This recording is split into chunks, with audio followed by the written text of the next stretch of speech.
الحمد لله الحمد لله زين النبيين بحبيبه المصطفى ومن على المؤمنين بنبيه المجتبى والصلاة والسلام على سيدنا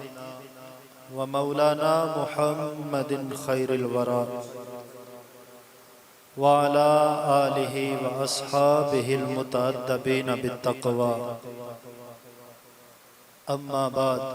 فأعوذ بالله السميع العليم من الشيطان الرجيم بسم الله الرحمن الرحيم فاذكروا آلاء الله لعلكم تفلحون صدق الله العظيم ان اللہ وملائکتہ یصلون علی النبی یا ایہا الذین آمنوا صلوا علیہ وسلموا تسلیما الصلاة والسلام علیک یا سیدی یا رسول اللہ وعلی آلک واصحابک یا حبیب اللہ الصلاة والسلام علیک یا سیدی یا رسول اللہ وعلى آلك وأصحابك يا رحمة للعالمين۔ اللہ تعالیٰ کی حمد و ثنا کے بعد اس کے پیارے حبیب کبریاء احمد مجتبی جناب حضرت محمد مصطفیٰ صلی اللہ علیہ وآلہ وسلم آپ کی بارگاہ ناز میں ہدیہ درود و سلام عرض کرنے کے بعد لائق صد احترام خطیب شہیر برادر عزیز مخلص فی اللہ عزت مآب جناب حضرت علامہ مولانا قاری محمد وقاص بشیر جلالی صاحب دامت برکاتہم العالیہ، عزت مآب محترم المقام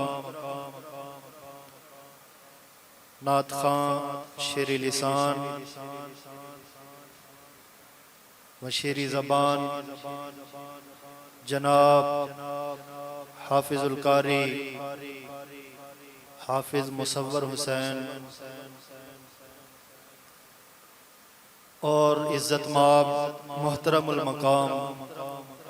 جناب محمد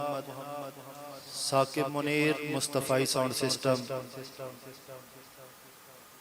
و دیگر سامعین معزز حضرات، اللہ رب العزت کا لاکھ لاکھ شکر ہے کہ جس نے اپنی توفیق خاص سے آپ کو اور مجھے اس عظیم الشان اور کثیر البرکات محفل میلاد مصطفیٰ صلی اللہ علیہ وآلہ وسلم میں حاضری کا شرف عطا کیا،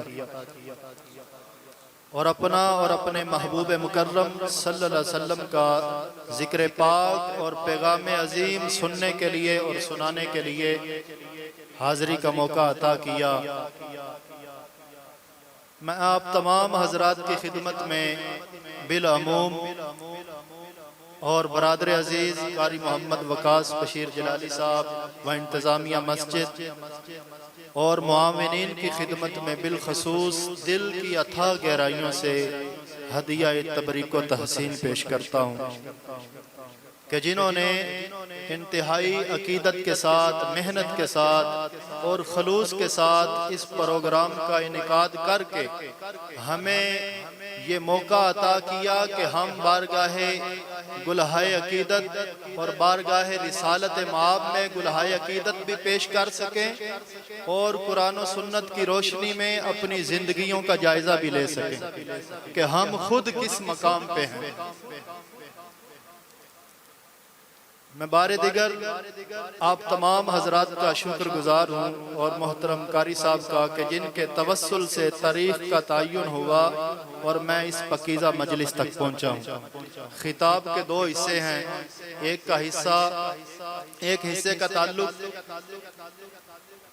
مقصد میلاد کے ساتھ ہے اور دوسرے حصے کا تعلق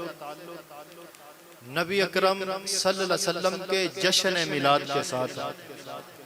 ایک حصے کا تعلق اس سوال کے جواب کے ساتھ ہے کہ نبی اکرم صلی اللہ علیہ وسلم اس دنیا میں کیسے تشریف لائے، اور دوسرے کا تعلق اس جواب کے ساتھ ہے کہ نبی اکرم صلی اللہ علیہ وسلم اس دنیا میں کیوں تشریف لائے۔ آج ہماری اکثریت یہ تو سن رہی ہے، سننا چاہتی ہے اور سنتی رہتی ہے کہ نبی اکرم صلی اللہ علیہ وسلم اس دنیا میں کیسے تشریف لائے، مگر ہم یہ بھول چکے ہیں کہ نبی اکرم صلی اللہ علیہ وسلم اس دنیا میں کیوں تشریف لائے ہیں۔ تو اسلام میں منافقت کی دو قسمیں ہیں، ایک منافق اعتقادی ہے اور دوسری نفاق عملی ہے۔ نفاق اعتقادی اور نفاق عملی ہے۔ اگر کسی شخص کا عقیدہ خراب ہو اور وہ اپنے آپ کو مسلمان کہتا ہو تو ایسا شخص عقیدے کا منافق ہے، اور اگر اس کا عقیدہ صحیح ہو اور اعمال خراب ہوں اور اپنے آپ کو وہ بندہ بھی مسلمان اور مومن سمجھتا ہو تو ایسا بندہ عملوں کا منافق ہوتا ہے۔ اب منافقت عقیدے میں ہو یا عمل میں ہو،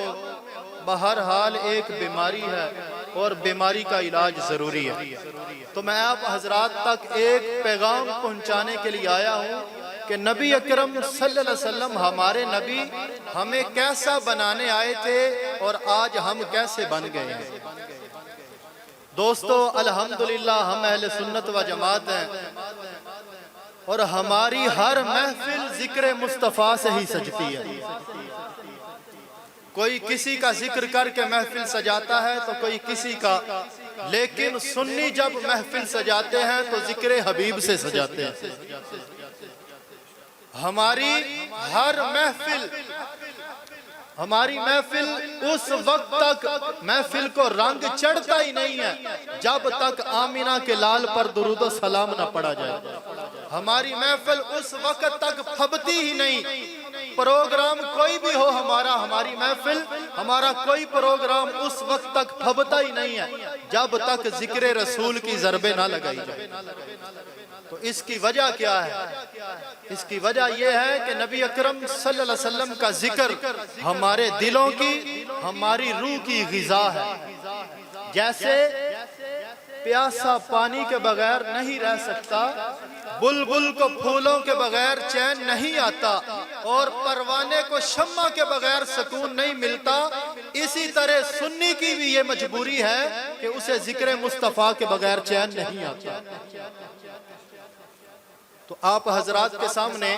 مجوزہ عنوان پر گفتگو کرنے کے لیے میں نے آپ حضرات کے سامنے قرآن مجید کے جو الفاظ تلاوت کیے،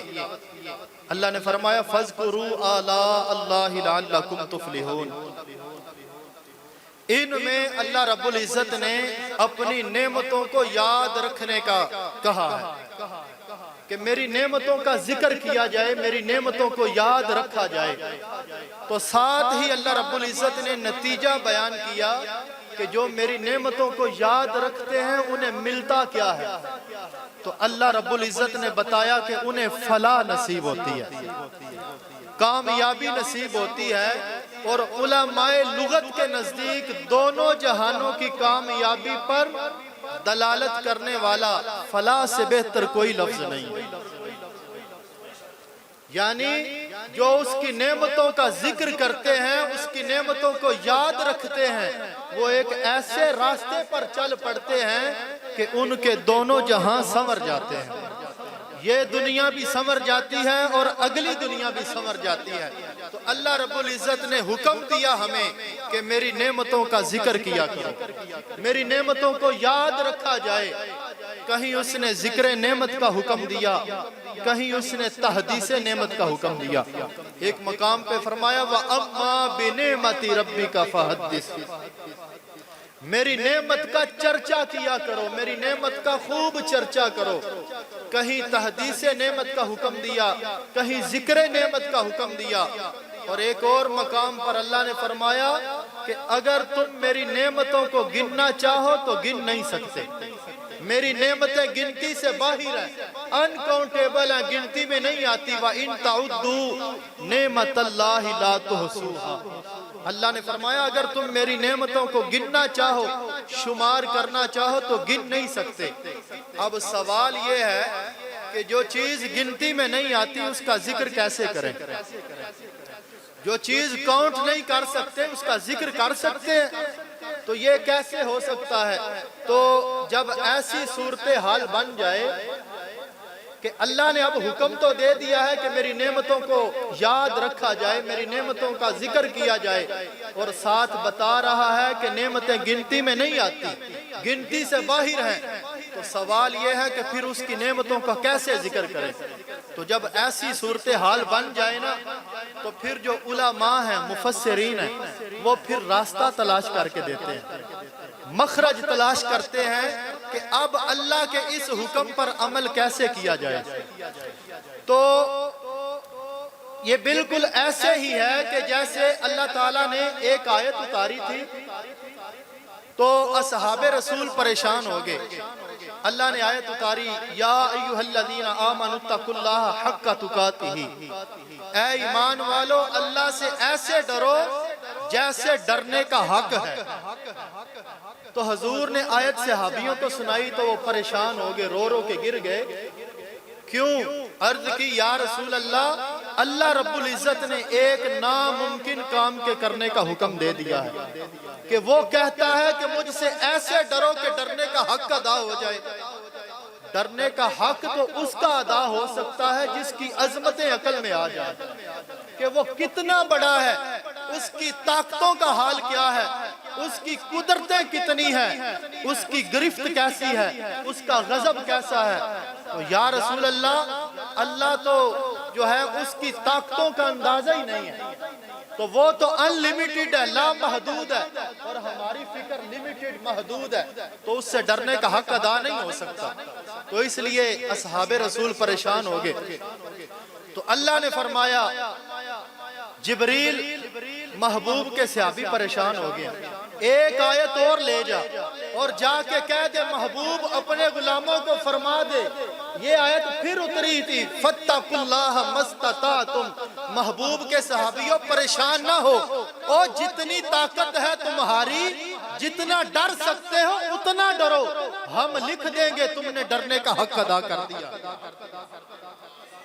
اللہ اکبر۔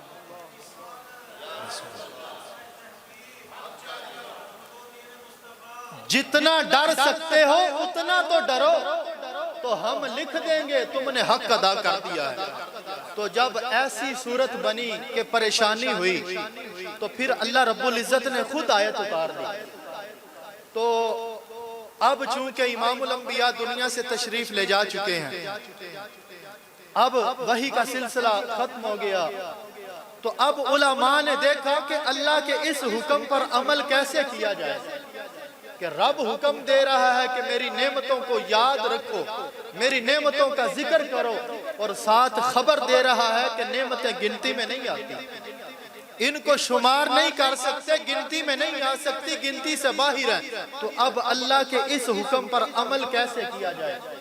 تو علماء نے دیکھا، علماء نے کہا اب راستہ ڈھونڈتے ہیں کہ کیسے، کہ کوئی ایسی نعمت تلاش کرو سب نعمتوں میں کہ جو اپنی عظمت میں، اپنے مقام میں، اللہ کے تقرب میں اتنی بڑی نعمت ہو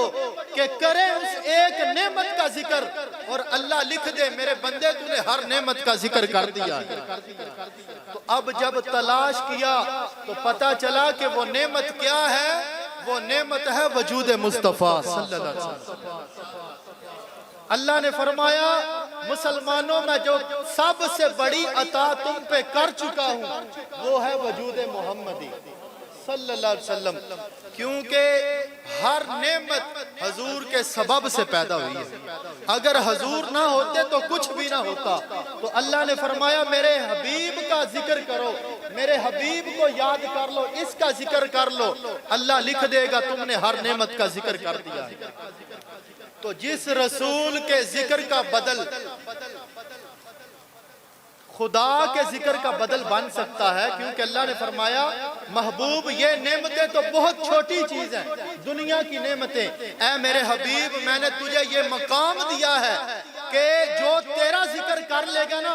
فرشتہ لکھ دے گا اس نے خدا کا ذکر کر لیا ہے۔ تو جس رسول کے ذکر کا بدل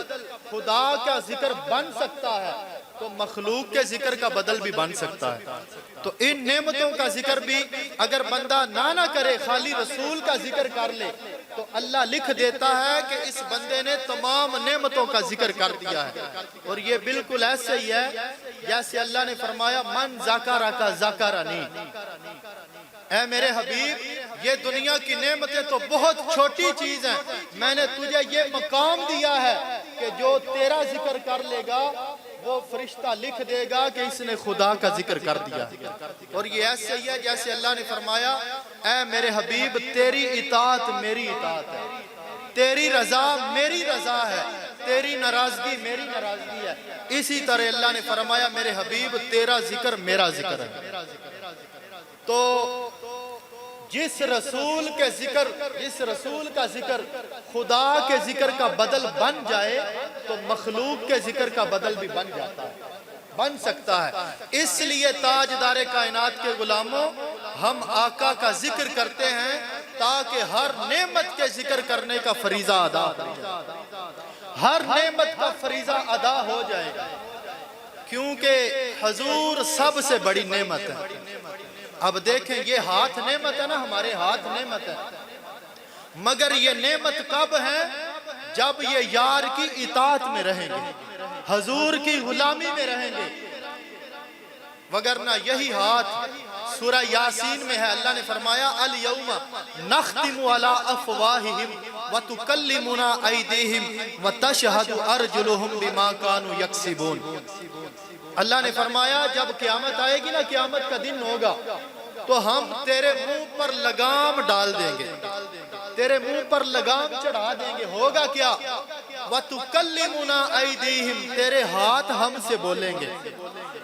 ہاتھ کلام کریں گے۔ وہ ہاتھ، آج تو لوگ اسلام کے خلاف بڑی بڑی باتیں کرتے ہیں نا، اور اللہ فرماتا ہے قیامت کا جب دن آئے گا نا تو ہم ان کے منہ پر لگامیں ڈال دیں گے، اس دن ان کی بولتی بند ہو جائے گی، زبانیں بند ہو جائیں گی۔ ہوگا کیا؟ آج تو لوگ اسلام کے خلاف بڑی بڑی باتیں کرتے ہیں، ڈیروں میں بیٹھ کر، حویلیوں میں اور اڈوں پہ اسلام کے خلاف، اور چینلز پہ بیٹھ کر اینکرز اور اسمبلیوں میں بیٹھ کر رب رسول کے غدار، اور تخت پر بیٹھ کر محمد عربی کے باغی آج جو بک بک کرتے ہیں نا، باتیں کرتے ہیں اسلام کے خلاف، اللہ کہتا ہے جب قیامت کا دن آئے گا ہم ان کے منہ پر لگامیں ڈال دیں گے، اور ہوگا کیا؟ وَتُكَلِّمُنَا أَيْدِيهِمْ، ان کے ہاتھ ہم سے بولیں گے کہ ان ہاتھوں کے ساتھ کیا کیا کرتا رہا۔ ہاتھ بولیں گے، وہ ہاتھ جو مصطفیٰ کے عاشقوں پہ اٹھے تھے، جو ہاتھ فیض آباد دھرنے میں محمد عربی کے غلاموں پر ظلم ڈھاتے رہے، وہ ہاتھ بولیں گے، وہ ہاتھ جو کسی غریب کی عزت پر اٹھے ہوں گے، جو کسی کمزور پر اٹھے ہوں گے، وہ ہاتھ بولیں گے، اور ہمارے یہ پاؤں یہ بتائیں گے کہ کن کن بغیرتی کے اڈوں پر چل کے جاتے رہے ہیں، اور یہ ہاتھ اور پاؤں ہمارے کل ہمارے خلاف گواہی دے کر ہمیں جہنمی بنا دیں گے۔ تو ہاتھ اور پاؤں جو کل ہمیں جہنمی بنا دے، کیا وہ نعمت ہے؟ جن کے سبب تو جہنم میں جلے گا، کیا یہ ہاتھ اور پاؤں نعمت ہے؟ اگر یہ ہاتھ اور پاؤں اللہ نے فرمایا میرے یار کی اطاعت کے خلاف ہوں، شریعت کے خلاف ہوں، نبی کے فرمان کے خلاف ہوں گے، تو یہی ہاتھ کل تجھے جہنمی بنا دیں گے، اور یہی پاؤں تجھے جہنمی بنا دیں گے۔ اور اللہ رب العزت نے فرمایا یہی ہاتھ اگر میرے حبیب کی اطاعت میں رہیں گے تو پھر یہ تیرے لیے نعمت ہے، اور اگر یار کی اطاعت کے خلاف ہوں تو پھر یہ ہاتھ تیرے دشمن ہیں، اور تیرے یہ پاؤں تیرے لیے دشمن بن جائیں گے۔ تو پتہ چلا کہ تیرے جسم کی ہر نعمت تب بنتی ہے جب یہ یار کی اطاعت میں رہے گی، حضور کی غلامی میں رہیں گے، اس وقت ہاتھ اور پاؤں نعمت ہیں، وگرنہ یہ ہمارے دشمن ہیں اگر یار کی اطاعت سے نکل گئے۔ اور حضور علیہ الصلوۃ والسلام نے فرمایا کہ میری امت پر ایک ایسا وقت آنے والا ہے، سیاتی زمان علی امتی، ہوں گے میرے امتی کلمہ میرا پڑھیں گے لیکن شریعت سے اتنے دور ہو جائیں گے، لا یبال المرء ما اخذ منہ ام من الحلال ام من الحرام، کہ انہیں پرواہ نہیں ہوگی کہ حلال کر رہے ہیں کہ حرام کر رہے ہیں، انہیں پرواہ نہیں ہوگی کہ آج ہماری فوجوں کی فوجیں عوام کی اکثریت وہ حرام کے راستے پر چل رہی ہے، کہ جس کا دیکھنا حرام ہے، سننا حرام ہے، وہاں چل کر جانا حرام ہے، ایسا لباس پہننا حرام ہے، اور یعنی ایک ایک چیز جو تاجدار کائنات حرام قرار دے گئے اس میں مرد بھی ملوث ہیں، عورتیں بھی ملوث ہیں۔ تو آقا نے فرمایا کہ ایسا وقت آئے گا کہ میری امت پرواہ نہیں کرے گی، اور دیکھیں جب ربیع الاول آتا ہے تو ہم دیواروں پہ لکھ دیتے ہیں، لکھوا دیتے ہیں کہ سونا آیا تے سج گئے نے گلیاں بازار، یہ گلیاں بازار سجے، یہ تو ہماری خوشی ہے کہ ہمیں حضور مل گئے، ہم خوشی منا رہے ہیں، یہ تو ہم خوش ہیں، لیکن ہم یہ تو دیکھیں کہ ہمارے آقا کی خوشی کس شے میں ہے، حضور کس شے سے خوش ہوں گے۔ یہ گلیاں بازار چوک سجا دیے، یہ تو ہم خوش ہیں، لیکن یہ تو دیکھو کہ مدینے والا کس سے خوش ہوگا۔ آج گلیاں بازار سجائے ہیں، سونا آیا تے سج گئے نے گلیاں بازار، یہ گلیاں بازار سجائے ہم خوش ہیں، مدینے سے آقا کی آواز آ رہی ہے، ارے ندان یہ تو گلیاں بازار سجے، تو نے سجائے، تو خوش ہے، اگر مجھے خوش کرنا چاہتا ہے تو اس ربیع الاول پر اپنے چہرے میری سنت سے سجا لو، اگر مجھے خوش کرنا ہے اپنے نبی کی سنت چہروں پر سجا لو، اگر مجھے خوش کرنا ہے تو اپنی ماں بہنوں بیٹیوں کو سجاؤ شریعت والے پردے سے، اور اگر مجھے خوش کرنا چاہتے ہو تو اپنی مسجدوں کو سجاؤ نمازیوں سے، اگر مجھے خوش کرنا چاہتے ہو تو اپنے گھروں کو سجاؤ تلاوت قرآن کے نور سے، اگر مجھے خوش کرنا چاہتے ہو تو اپنی شادیوں کو سجاؤ تاجدار کائنات کے میلاد کی محفلوں سے، کہ شادی جس کی سنت ہے، حضور نے فرمایا النکاح من سنتی، شادی نکاح کرنا میری سنت ہے، اور سنت پہ عمل کرنا یہ عبادت ہے، ثواب ملتا ہے۔ تو ہم دیکھیں کہ ایک گھر میں شادی ہو رہی ہے اور ہم ثواب کما رہے ہیں، عبادت کر رہے ہیں، عبادت کا ثواب ملتا ہے سنت پر عمل کرنا، اور ایک طرف عبادت ہو رہی ہے اور دوسری طرف ہم ساتھ گانے چلا کر لعنتیں بھی کما رہے ہوتے ہیں۔ کیا عبادت کے ساتھ گانے چلتے ہیں گھروں میں شادیوں پر؟ ایسا نہیں ہے، اگر سنت پر عمل کرنا ہے تو ان چیزوں سے پھر دور رہنا ہوگا، کیونکہ بعض لوگوں کی نا زندگی میں صرف ایک یہی سنت پوری ہوتی ہے، اور تو کسی سنت کی انہیں توفیق نہیں نہ ملتی، عمل نہیں کرتے، تو ان کی زندگی میں ایک یہی سنت پوری ہوتی ہے، اور انہوں نے اس سنت کے ارد گرد بھی 10 حرام کام لگا دیے، اور شادی سے پہلے اس سنت کے پورا ہونے سے پہلے سارے گھر والے کیا کما رہے ہیں؟ لعنتیں کما رہے ہیں، کیونکہ حضور نے فرمایا صوتان ملعونان فی الدنیا والآخرہ رنۃ عند مصیبۃ ومزمار عند نغمۃ، 2 آوازیں ایسی ہیں جب دنیا سے زمین سے اٹھتی ہیں اوپر سے اللہ کی لعنتیں اترتی ہیں، وہ کون سی ہیں؟ رنۃ عند مصیبۃ، مصیبت کے وقت چیخ و پکار کرنا، رونا واہ ویلا کرنا، اور دوسرا خوشی کے وقت ڈول باجے سننا، گانے سننا، حضور فرماتے ہیں اوپر سے اللہ کی لعنتیں اترتی ہیں۔ تو آخری بات کر کے اجازت چاہتا ہوں کہ ربیع الاول میں ہم اپنی خوشیاں تو مناتے ہیں اور ہم بھول جاتے ہیں کہ آقا کی خوشی کس شے میں ہے، اور ایک دن پہلے جب 12 ربیع الاول آتا ہے تو چوک صاف کر دیے جاتے ہیں، سڑکیں گلیاں صاف ہو جاتی ہیں، بازار، اس لیے کہ اگلے دن وہاں سے جلوس نے گزرنا ہے، اور وہ جلوس کس کا گزرنا؟ ہمارا ہی گزرنا ہے، ہم نے خود گزرنا ہے۔ تو مدینے سے آقا کی آواز آ رہی ہے، ارے ندان تو نے وہ چوک، وہ گلیاں، وہ بازار تو صاف کر لیے، جہاں سے تو نے گزرنا تھا،